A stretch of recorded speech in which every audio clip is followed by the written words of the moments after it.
right, Simon, what are we doing today? We're here comparing the two biggest players in the spraying drone industry. We have the XAG P100 and the DJI T40. And we're doing it a little different today. I'm actually repping the DJI product today, and Simon's got the XAG. We're switching it up on you. All right, you ready? I'm ready. Let's get started. Yeah. So, on the DJI T40, this is a 10.5 gallon capacity on this aircraft. It's their newest version of all the latest technology that you've come to expect from DJI. Really, really, really great build quality, easy to transport, nice and portable. That gives you an idea of the size. Landing gears, nice and stout. Got a really incredible, like the T30, and you saw in our other video, the camera on this is insane. It's really, really great. LEDs here for low light, dusk, dawn flying, obstacle avoidance radars, all of that stuff on board up front here. I really like how portable it is. It's easy to carry with two people. You can do that from one of the arms. We prefer usually to carry it down here. Makes transportation really easy. This will fit through any kind of standard door frame. You don't have to have a delivery door.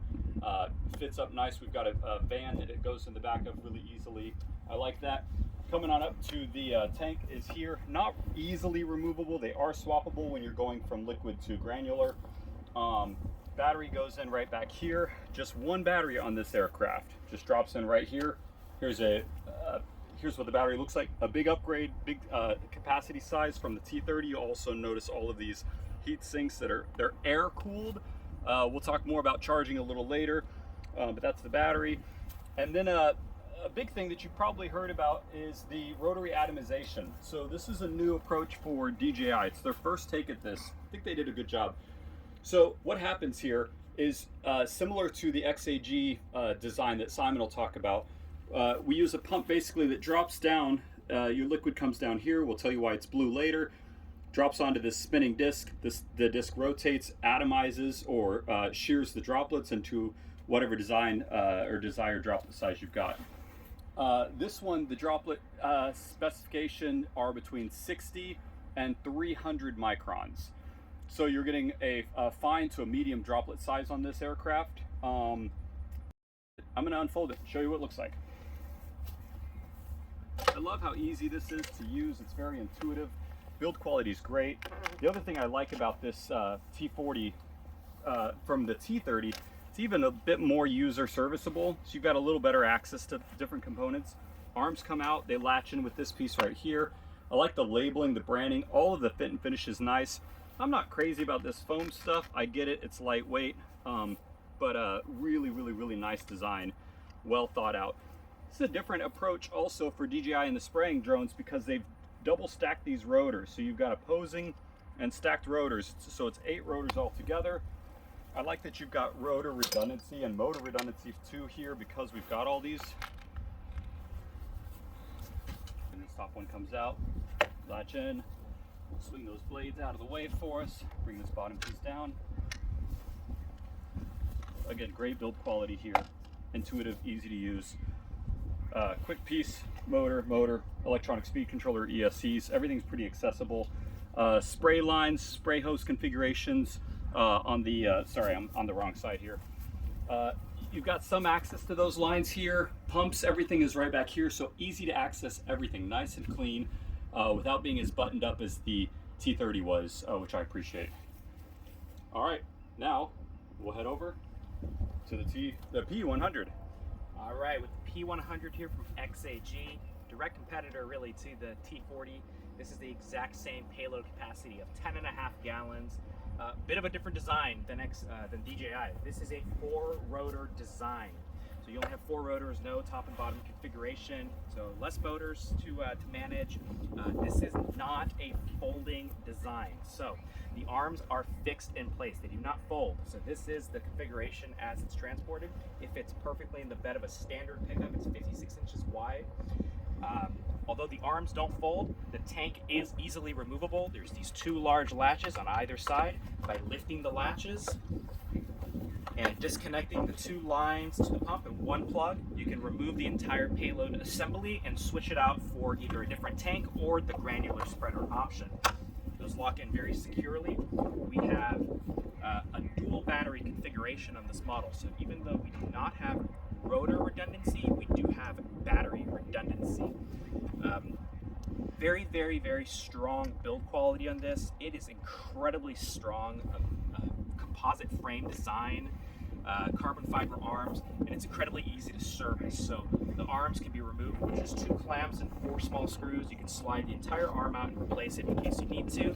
Moving over to the nozzles, these are folding nozzles, so by just unscrewing this little dial, it allows me to put it in the flying configuration. That way they're tucked up out of the way for when you transport it. Moving over here, we can move the other one down. Similar to the DJI system, this model does have its ESCs or motor controllers under the rotor wash to keep them cool on hot days. We have rubber mounts on the ends of the arms, so if you bump it into something, it's not a big deal. In fact, if you remove this drone from the tank, you can actually store it vertically to take up less space. We have our 2 spray pumps down here. These are peristaltic pumps. Rebuilding these pumps, if you need to, consists of a hose and just a few dollars and 1 screw. You can rebuild them in minutes if you need to. Very high output rate pumps.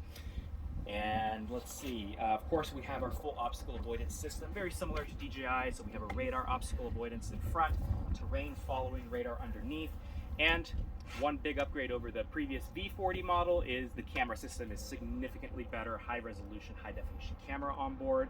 This model can operate on a variety of communication methods, including direct to a remote controller or cellular method, which is a little bit different than DJI.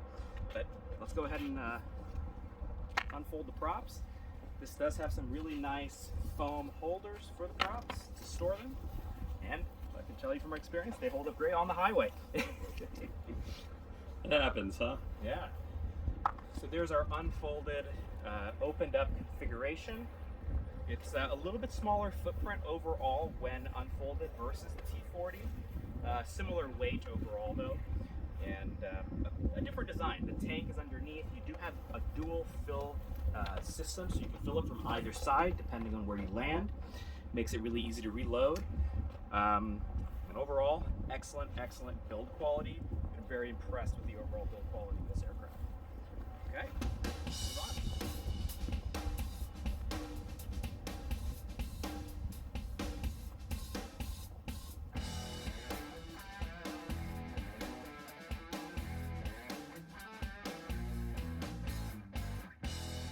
All right, on the T40 controller, I love this. I think it's really well built. It's tough, it's field ready. It's got lanyards here. This is a big device, as you can tell. Great button, super bright screen, option for multiple batteries in the back. It does chew through batteries, so you'll probably need some extra batteries. Antennas here on the top, nice little band. HDMI plugs on the back as well as an SD card. So we're gonna walk through field planning. This is a real quick little, we don't say crash course, but something like that. So all you do on here is hit add, and we're gonna go here and add point with RC. There's a lot of ways you can import maps, you can actually fly the drone, you can dot it with the actual map itself, but I'm gonna actually use the RC to map. Once I'm at the spot, I just hit add, and I keep doing that until I'm finished, then I hit confirm. All right, so we're going to do field mapping with the XAG system. This drone operates on a cell phone. It's Android and iOS compatible, so you choose your own device, whatever you'd like. Our controller here is our GPS positioning device. Just like the DJI system, we're going to walk our field and mark our points that way. So let's go ahead and minimize our existing fields. Let's go ahead and create a new field right here. It's very quick and easy. We're going to select our controller mode right here. Click on our controller to use it. And then we're going to walk our field and press the A button to set our points.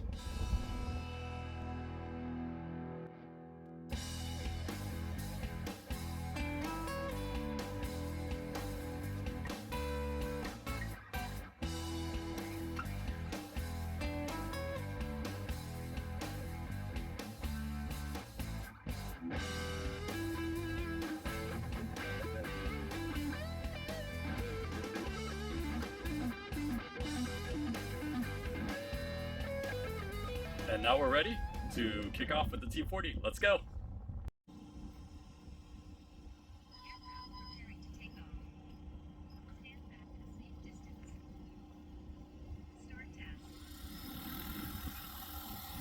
As you probably heard, one of the things that I really love about flying the T40 here is how informed I feel. You know, that remote controller is constantly giving you feedback, letting you know what's happening, letting you know what's about to happen. This really helps reduce the stress as the pilot, you know, as you're operating this aircraft. So if there's obstacles, if it's low on chem, it's low on battery, whenever it's returning to home, it's constantly talking to you and keeping you informed without being obnoxious, which I appreciate. So there's a lot that we'll talk about in this video and some parts that I'm going to highlight and play back to you so you can really tell the differences between these two aircraft. Now, also, I hope you're sitting down and I hope you haven't eaten recently because our filming is not that great. We were testing out this new handheld gimbal and still learning. Right now, I'm flying over these water sensitive cards that we have out there. We'll show you those a bit later, show you how both aircraft did. And yeah, now you can see the T40 at the very end of the field there. Actually put blue dye in the tanks, and that really helps us see the pattern as we're flying. Also, that back droop down there helps a bit as well. The T40 flies really, really well. Super easy, really stable. Interestingly, it'll actually fly a lot faster than what DJI recommends. They say above 7 meters per second, that they don't recommend it because the obstacle avoidance system doesn't have enough time to react and respond. Whoa. Oh, hold on, we got this crazy camera here. But anyway, the aircraft will actually fly faster. You know, anytime we get these things out in the field, we test them. They got to be farm tough, and we put them to the max. And the T40 really, really, really did a great job at that. Really happy with everything that I saw. Again, super intuitive user interface. It was by far the easiest one to set up the flight planning here. We've got about 4.3 acres that we've dialed both these flights in. Just a really nice, stable platform there.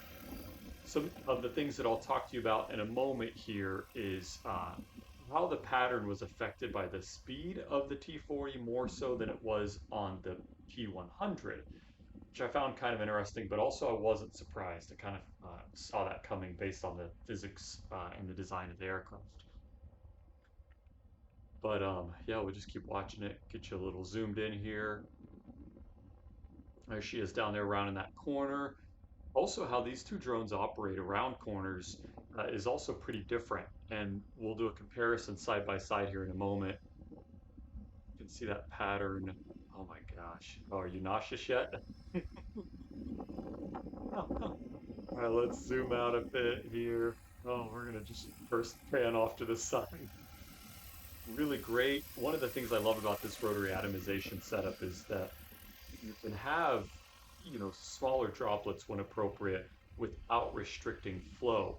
You know, your traditional pressure-based nozzles, the finer the droplet, of course, you're going to reduce flow.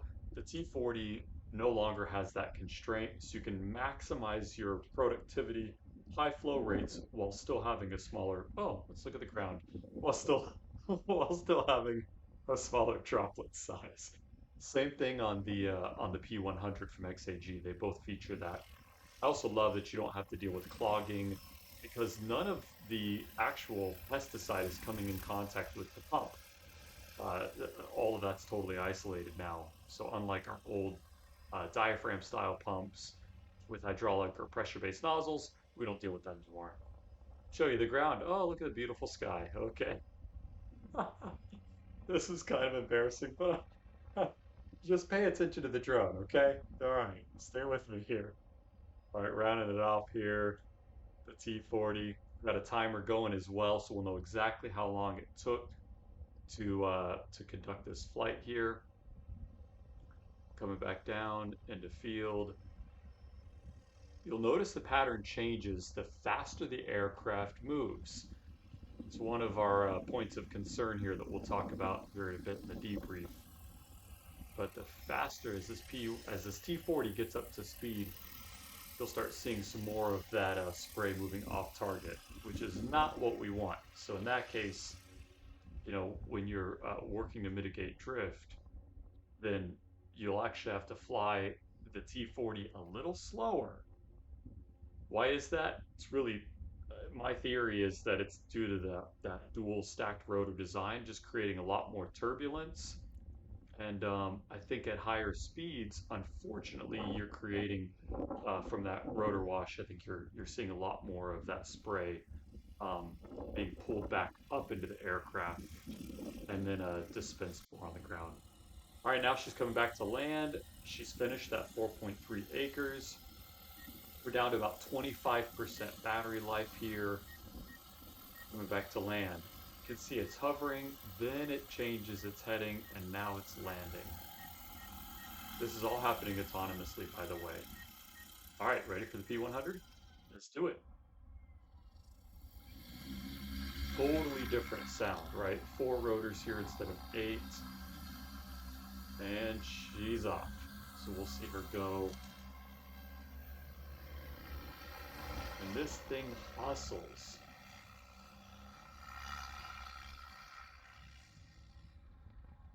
So this one's clocking out right at around 22 miles an hour. You'll see it wastes no time at the end. I feel like a NASCAR announcer. Now she's off, heading towards the other end. We're gonna fly over those water sensitive papers again that we talked about a few moments ago. Hope you're sitting down. Whoa, this is a little better. We did better on this filming, I think. Really, that pattern looks super, super good though, coming off of that. And again, it's hustling. And mind you, all of this that you're seeing, you can see the net moving on the side here. We've got about 9-mile-an-hour winds. So this is at the very top end of what would ever be appropriate in spraying. But, you know, it was just the wind that day. This is later in the afternoon, so we just kind of had to deal with what we were dealing with. Again, I'm a big fan of putting these things to the paces. Really nice to fly. Again, both these systems are fully autonomous, so there's no, you know, holding on to the control. Oh God, oh, steady. There's no holding on to the controller anymore. Or, I mean, you still have it, right? As a pilot, it's still your responsibility, but you're actually not flying this. You're programming everything, dialing in what your application rate is, and the drone's taking care of everything else. By the way, on both these platforms, at the end, you can tell it what you want to do at the end of those rows so you don't overspray or underspray. So you can say keep the inside nozzle on, turn the outside nozzle off, leave both nozzles on, so you can dial all that stuff in. You'll notice here that the P100 seems a little faster in those transitions. So check out this, right? So see, it's still moving forward. It's just like, just doesn't stop moving. So we're gonna see how that susses out. Does that make any difference in our productivity? Maybe, maybe not. I imagine it will, but we'll just have to kind of see. We ran both of these with a larger droplet size. So the T40 gives you actual droplet classifications. Note to the wise, they actually don't line up. The droplet size doesn't actually line up with ASABE standards. So even though it says very coarse or extra coarse, it's actually not producing that size of a droplet. So again, like all sprayers, you got to get out, calibrate these guys. We go over some of that with our training, by the way. That's super critical with no matter what you're spraying. The P100 here had a bit larger of a droplet, and both of them are going to be limited to droplet size based on what they're actually able to hit in speed, flow rate, and also application rate. So as you change the parameters, you're always going to start with the flow rate. That's the intended thing, right? Or not flow rate, sorry, the application rate. And then you'll dial in the rest of your parameters. Look at this, how it comes home and it actually made its transition to its heading while it was flying home. I noticed on the T40, it waited, hovered, then changed direction. This P100 really isn't wasting any time. I think we're going to see some of that in productivity. Let's go back and look at pattern. So the P100's on the right, the XAG's on the right, T40's on the left. Look at all, I'll play this back again. Look at all of that spray moving off target on the T40. I'm going to change some of the contrast here. Let's see if we can make that blue even more obvious. So the key Yeah, you can really see it there as that T40 starts moving. So then let's look at the transitions here. Now the P100's already back moving and the T40 is just starting. So that transition, this is called parallel processing. The P100's doing multiple things at once, while the T40 is a bit more unilateral. All right, let's look at the results here. So this is on the Agris, the T40. So she, in 6 minutes and 57 seconds, covered that 4.3 acres. Okay, we hit right on the money. This was perfect. The 2 gallons per acre that we set in, and it did a great job at that. Okay, now if I assume when we tell people when they're getting started, count on a 3-minute time frame on the ground. Okay, until you get the hang of it. Once you're really good and you're a pro and you're up and running, you can probably get that number down to 90 seconds, and then when you're really kicking butt, down to a minute. So your time on the ground, a minute. If I take that 4.3 acres, then I know I can do that in 7 minutes. I add a minute, taking us up to 8 minutes for my time to land, refill, swap batteries. Then my productivity on this platform is about 32 acres in an hour. Not too bad. You'll say, wait, but DJI talks about 50 acres an hour. That's probably doable with these numbers. However, it's going to be a lower application rate, probably closer to a gallon an acre instead of 2. Again, label's the law. You got to follow what's on the label. And at a different droplet size, we probably could have flown a little faster as well. So if I'm with a smaller droplet, it probably would have allowed us to squeak past that 22 miles per hour. But yeah, pretty happy with that. Again, came back. You can see at the top screen there, 25%. I know everything's in metric. It does show it in US formats as well. We line these both up to be metric in this example. All right, let's take a look and see how our P100 did. All right, so at an interesting change of events towards Simon's side, he actually has a lot more battery left on the P100, so we're going to fly it till it's down to the same percentage as the DJI came back with. So then you'll really get a good sense of the productivity of the two of these. Well, this is not good news for those of us in the DJI T40 camp. Why? Because the P100 smoked us. Right, so in the same exact area, that 4.3 acres, the P100 came back in 5 minutes and 28 seconds. Again, as a reminder, the DJI T40 did that same area in 6 minutes and 57 seconds. Why is it? All right, well, first, the P100 flies faster. And it also, I think, takes advantage of rounding all those corners and its general overall faster transitions from launch and then coming back and landing. That P100 just wasted no time in the air, and I think we see that really in these numbers. So again, 5 minutes, rounding up, 5 minutes and 30 seconds on the P100 versus 7 minutes on the T40. So we got about a 90-second savings running the P100. Using that same formula here, we'll calculate out what can our acres per hour be. Now, a big thing to keep in mind here, and I'm going to pull up the second flight here so we can see what more we got accomplished, but the XAG does require 2 batteries instead of just 1. So are these extra batteries, the cost of that, worth the productivity increase? All right, so here's the second flight. Came back at 22%. We got it as close to that 25% as possible, but we covered another 1.57 acres in 2 more minutes and 43 seconds. So our total time was 8 minutes and 15 seconds. And we got 36% more of that route flown. So we covered 5.87 acres in just 8 minutes and 15 seconds. If I use the same formula we did before, that minute on the ground, this is crazy. We're looking at 52 acres in an hour at a 2 gallon per acre application rate. Now, again, use those numbers just as a guide. Can't promise that because your time on the ground is going to vary based on how smooth and how quick you are. But man, that's a big increase in productivity for only having to buy a couple more batteries.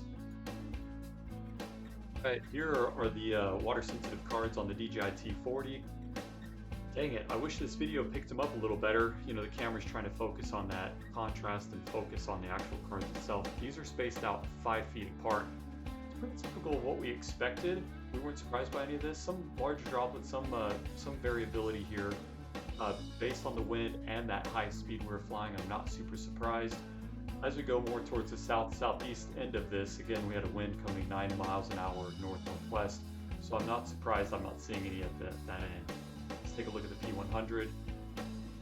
Little Blair Witch style here, hold on. Oh, getting closer. And again, pause this video anywhere along the way if you need to, and hopefully you'll be able to see some of those better. Good best practice. You should get these cards out anytime you're spraying in a new area.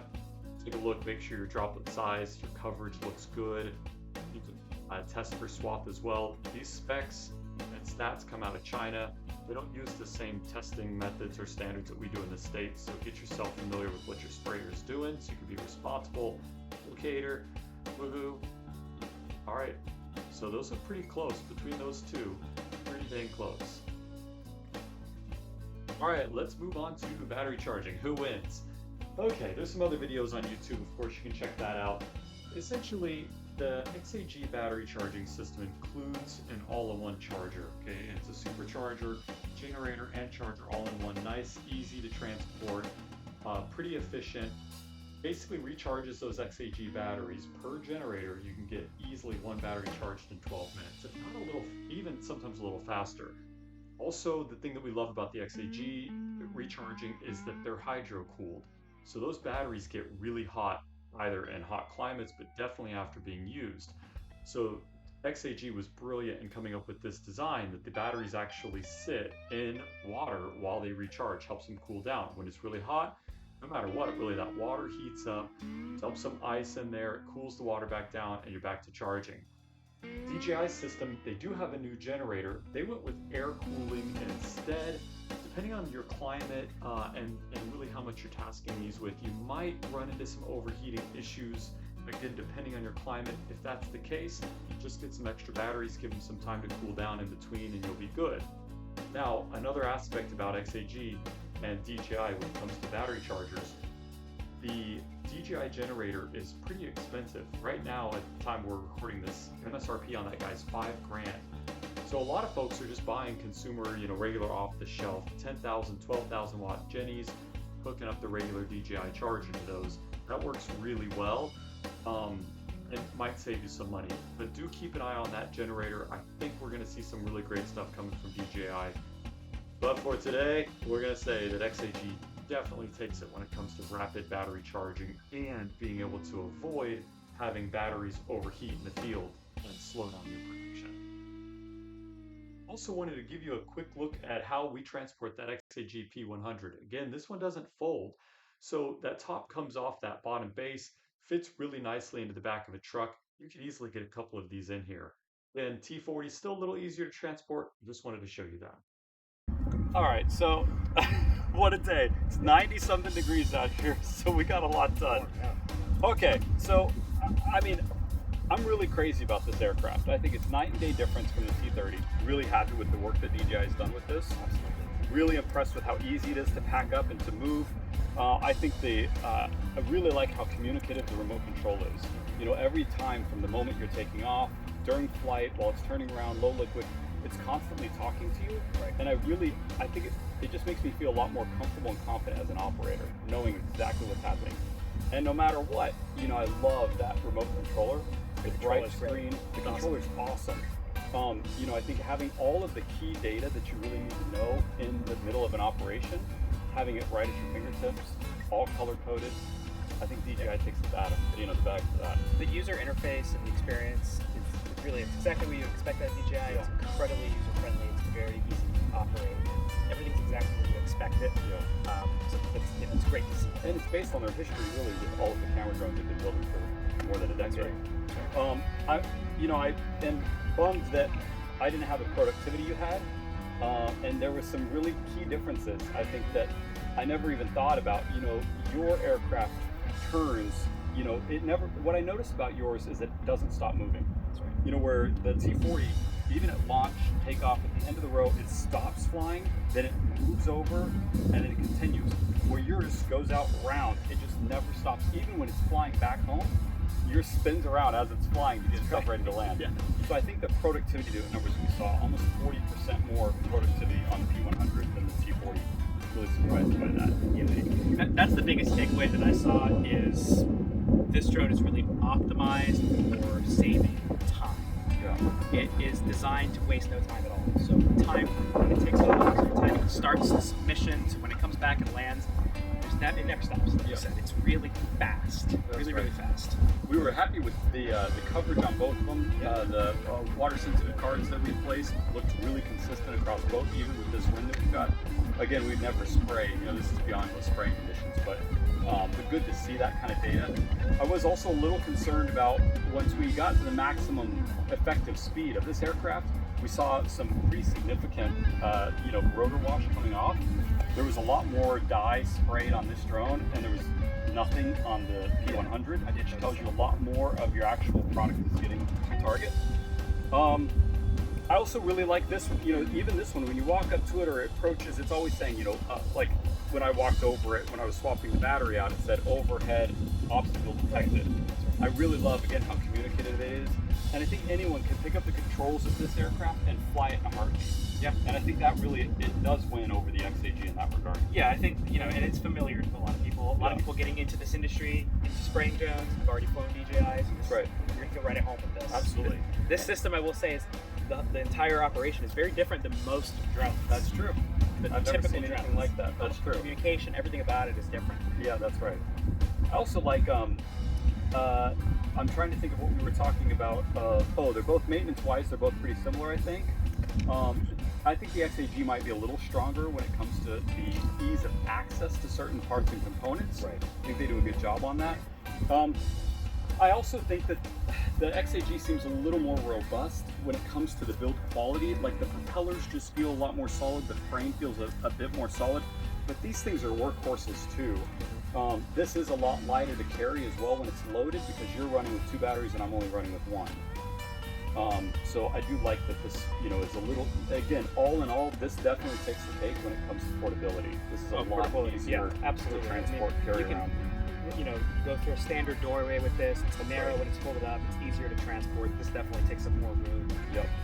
But in the same regard, though, now you don't have to worry about extra components potentially being damaged over time, latches failing. This is all one piece. It's really there's not much to fail here.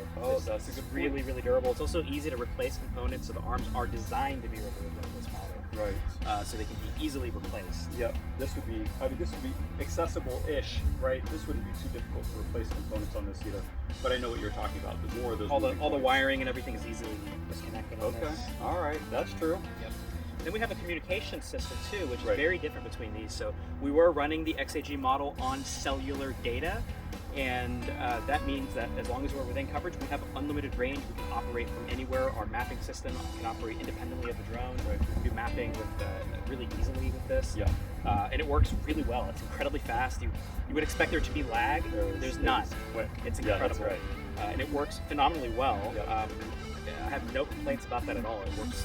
Yeah. I'm so impressed with it. And this guy was running just on traditional radio communications, so just traditional signal. We didn't have any issues with that at all during today. Everything was really nice and quick. I do feel like mapping, the field on that interface with the DJI controller was so nice. I've got a bigger screen, it's bright, does run through battery faster than your system does. It does. You do have swappable batteries. Right. That a couple extras of those. I find this to be definitely a something that every user has their own preference about. Yeah.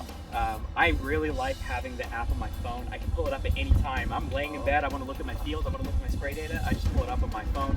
There is a companion app with DJI to see spray data, but you can't create missions or check on your status of your drones to see if they're online. And that's a separate app that you have to have on your phone. Separate app. You still need your phone anyway to share information. Dang it. Okay, you know what though? My camera kicks your camera's butt. It does. Hands down. It absolutely does. This one also can tilt, so we could actually look way out in front, right down below, or even back after. Yeah, it even looks behind of the aircraft. Pretty wild. Really impressive. Yeah. The camera quality is insane on this. DJI does this camera is incredibly well. Like you said, Really their sensor system is amazing too. XAG's is great too. Their obstacle avoidance, frankly, I think is pretty similar in terms of functionality. Yeah, I would say so too. Something else I'll mention is, since this drone is already connected to a cellular network, typical operation, we're able to tie into a CORS RTK network or a local reference station and run high precision centimeter accuracy without any additional equipment. Now you can do that with DJI too, but you will need a data plan to the controller, and if the drone loses signal from the controller, you lose that accuracy. Okay. They both kind of have a similar the difference in the network configuration of communication systems. Okay. Oh man, tricky. I think they're both really solid platforms. They are. I don't think you'd go wrong with either of them. You know, from a productivity standpoint, you know, this is winning currently. And I think really if DJI were to alter some of the flight patterns that the aircraft does, it would speed up a lot. Yes. I think that would be really helpful. Again, you know, and I think being able to have the maximum speed, I'm not sure how they'll be able to modify this, being able to have the maximum flight speed still produce a really nice pattern and is limiting or mitigating the drift. That was my biggest concern at high speeds on this. I think that it's due to this dual stacked rotor design. Yeah. Because that's really the variable between the two, right? They're both using rotary atomization. We had the same exact flow rates, tried to have the same speed, but we ended up having to dial it back on this one. And the only thing I can think of that's different characteristics-wise is this dual opposing rotors here. Right. Rotating rotors. And not just the counter-rotating rotor design, but the propeller design is very different. It's very obvious when you see the T40 fly that this is a far lower RPM system. Yeah, that's right. It sounds totally different. Yeah, it it's very looks quiet. different. It's a much lower Yeah. speed of the rotor versus this is significantly higher. So Yeah. to me, this looks like it can move a little bit more volume there at a lower airspeed, whereas this appears to have a higher airspeed, maybe a lower total volume, just Sure. due to the overall diameter Right. of the rotors. Which in this particular case gives you a bit of better control over what's happening with your pattern. That's right. Yeah. Oh man, they're tough. These are tricky. Yeah. I think again, and I think price point wise, they're very similar. There's not a huge difference in price. One of the weird things is that certain things on the T40 are less expensive, right? So batteries are slightly more expensive. They're very comparable. The seats. But you need two on this one. Yeah, that's So true. actually, they're less expensive for the T40. That's true because you only need one on this. You need two on that. But you do get more flight time out of more this. flight time. So it's there's somewhere in it. They're very similar. Yeah, At the end of the day. I think that part is, but the generator aspect on the P100, that's an option, but most people buy the XAG generator. This one is about $5,000 US right now at the time we're filming this video, which is a lot of money. So a lot of folks are then going out and buying a regular generator off the shelf, 10,000 watts. It's a lot to carry around. Yeah. And then it's still cheaper, but then they have a charger also. More equipment, more things, more things to manage. Yep. Seat spreader on this guy is more expensive than this. Right. So I think at the end of the day, once you've priced out really the amount of batteries that you need, generator or no generator or off-the-shelf generator, They're the same. they get really close. They're the Yep. same. I would say they're almost identical. So I think, ultimately, if people have, in closing, people have a T10, T16, T20, T30, and they're really happy with it, I think they should stick with the T40. I agree. They're going to love it. There are literally no downsides, no drawbacks to the T40 over the T30. But I think people that are new or that aren't satisfied or are really looking for maximum productivity, then the P100 right now takes the cake. Yeah. Now, I'll also say that we got to wait and see what happens with whatever's coming out next, because they'll probably switch places. Oh, I'm sure. Because it's always this kind of neck and neck thing. And that is between these why two we fabulous have brands. these. That's why we have these two aircraft. Yeah. These are the two big dogs in the really spraying industry. Yeah, there's not anyone else really on the map when it comes to this capacity, this ease of use, and this kind of productivity. Not like this. Yep, because even there are some, out of China, there are, you can find on Alibaba or whatever. A million of them. Yeah, even 50 gallons or 30 gallons or whatever.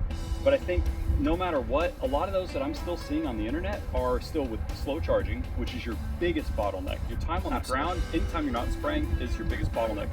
So I think rapid charging and these high flow systems that DJI and XAG are now using is really, really, really key. Because you could have 30 gallons, but if you can't can charge, only, exactly, if you can't output it, or you can't output, then you're back in the bottom of the barrel again. Exactly. Yeah. Cool. All right, Simon. Hey, Awesome. Great work, man. Yeah. Thanks, man. Yeah, great Have work. fun. Hope you all enjoyed this. Thanks for watching. Thanks again.